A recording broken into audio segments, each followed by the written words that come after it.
Good morning students. प्यारे बच्चों, आज हम एक्सरसाइज 4.3 समांतर श्रेणी की शुरू कर रहे हैं। ये बात आपको मैंने पिछली बार भी बताई थी, आज एक बार फिर याद दिला रहा हूँ कि यदि दो संख्याएं हैं a और b और इनके बीच समांतर माध्य ज्ञात करना है तो समांतर माध्य होता है a प्लस बी बटे दो, अर्थात दोनों संख्याओं को जोड़ दो और उसका आधा कर दो तो हमारा समांतर माध्य आ जाता है ना।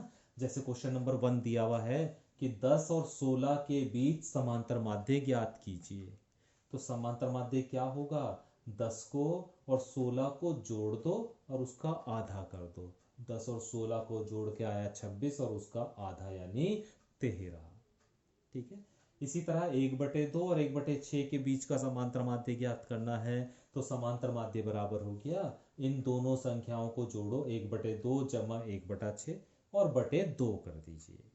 इन्हें जोड़ा, एलसीएम लेके देखो, 6 एलसीएम आ गया। 2 से 6 को भाग करोगे 3 आएगा, 3 की यहाँ गुणा करोगे तो 3 ही आएगा, प्लस 6 से 6 को भाग करोगे 1 आएगा और 1 की 1 में गुणा 1, तो ये आ जाएगा 4/6 और बटे 2। ये 2 6 के पास पहुंच जाएगा तो ये हो जाएगा 4/6 गुणा 2। 2 से 4 को काटा 2 बार तो ये आ गया 2/6। 2 एक कम 2 और 2 तिया 6 यानी 1/3। तो इसका समांतर माध्य हो गया 1/3।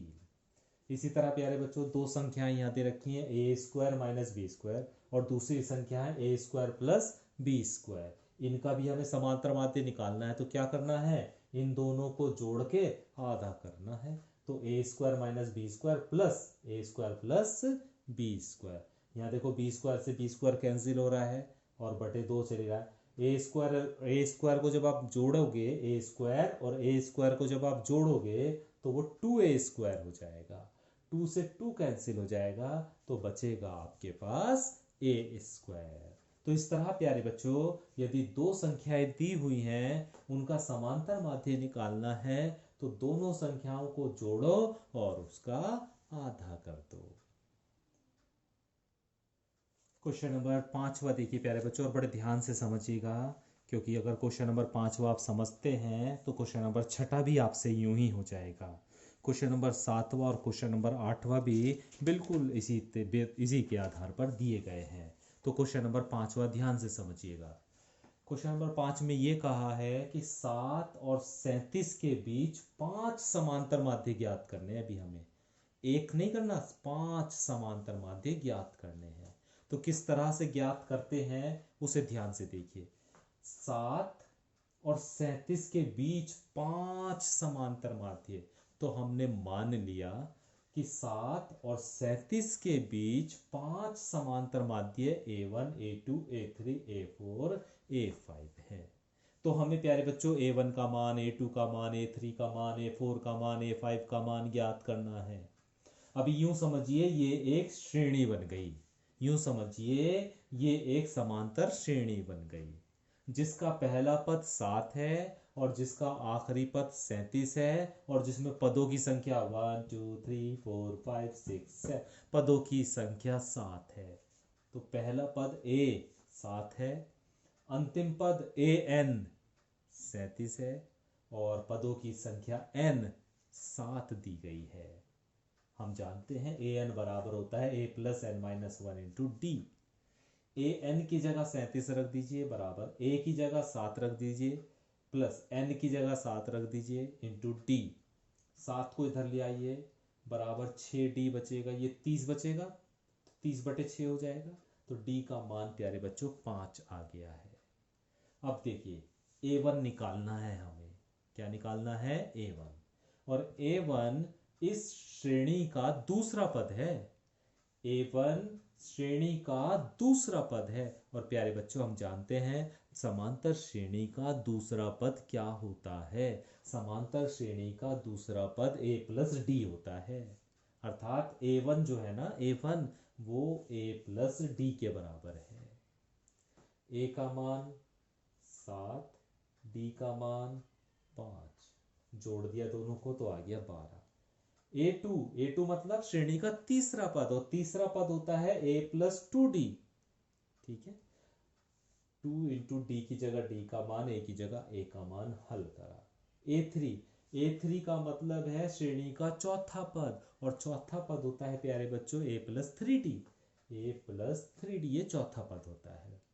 तो d की जगह d का मान, a की जगह a का मान रख के हल कर लीजिए। A4 श्रेणी का पांचवा पद, देख लो 1 2 3 4 5, पांचवा पद। और पांचवा पद पता है क्या होता है श्रेणी समांतर श्रेणी का? a+4d। a+4d, a और d का मान रख दीजिए, हल कर लीजिए। A5 श्रेणी का छठा पद, श्रेणी का छठा पद, और छठा पद होता है a+5d। a की जगह a का मान, d की जगह d का मान रखने के बाद हमने हल करा, तो हमें 7 और 37 के बीच 5 समांतर माध्य मिल जाते हैं। तो इस तरह प्यारे बच्चों आप क्वेश्चन नंबर 6, क्वेश्चन नंबर 7 और क्वेश्चन नंबर 8 करने की कोशिश करेंगे। प्यारे बच्चों क्वेश्चन नंबर 7वां और देख लीजिए। ए तथा बी के बीच 2 समांतर माध्य ज्ञात करने हैं। तो हमने ए और बी के बीच 2 समांतर माध्य मान लिए, A1 और A2। पहला पद A है और अंतिम पद B है, और पदों की संख्या कितनी है? 4। ठीक है, फॉर्मूला हमें पता है an बराबर a+n-1 × d। an का मतलब आखिरी पद या अंतिम पद, जिसे हमने b लिखा हुआ है। a का मतलब पहला पद a ही है, प्लस n का मतलब पदों की संख्या 4 है, -1 × d। तो b, a को इधर लिया है तो b - a बराबर 3 × d हो जाएगा। 3 को भी इधर लिया है तो d बराबर हो जाएगा b - a/3। ठीक है, अब हमें a1 निकालना है। a1 का मतलब है दूसरा पद, और दूसरा पद क्या होता है? a+d। a का मान तो a ही है, प्लस d की जगह b - a/3 रख दीजिए। इसका एलसीएम ले लीजिए, 3 एलसीएम आ गया, 3 की यहाँ मल्टीप्लाई हो जाएगी, 3a + b - a।